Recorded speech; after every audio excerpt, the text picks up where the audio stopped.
think the film will be a super hit. Thank you.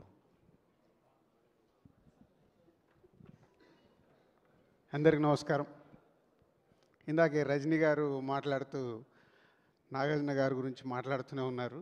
Yes, Telugu cinema ఇండస్ట్రీలో మనం ఎన్నో వైవిధ్యమైన పాత్రలు నాగార్జున గారు చేశారు. ఫస్ట్ టైం ఒక నెగిటివ్ రోల్ కూడా నాగార్జున గారు చేస్తున్నారు. ఇది లోకేష్ గారు ఏదైతే ప్రీవియస్ ఫిలిమ్స్లో ఎవ్రీ క్యారెక్టర్ని హీరోలు యాక్ట్ చేసినప్పుడు ఎలా డిజైన్ చేయాలో లోకేష్ గారికి బాగా తెలుసు.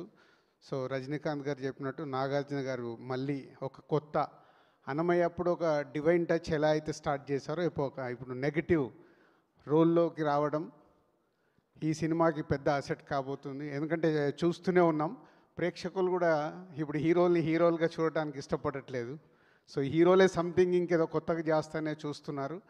మనము ఇటు పుష్ప కానీ అంతకుముందు కేజీఎఫ్ కానీ ఎన్నో సినిమాలు చూసాం. అలాగే లోకేష్ గారి సినిమాల్లో సూర్య గారిది లాస్ట్ ఫిలింలో చూసాం ఇలా.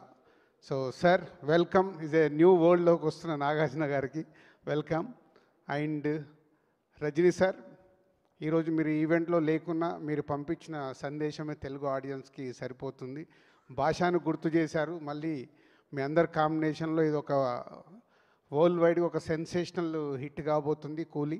సో ఇప్పటి వరకు ఉన్న అండర్ ప్రొడక్షన్ రిపోర్ట్స్ కానీ లోకేష్ గారి గ్రాఫ్ కానీ మీ అందరి కాంబినేషన్లో పెద్ద హిట్ కాబోతుంది.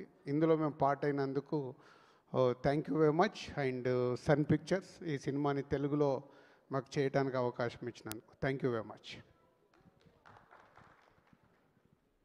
Thank you so much Dil Raju గారు. అండ్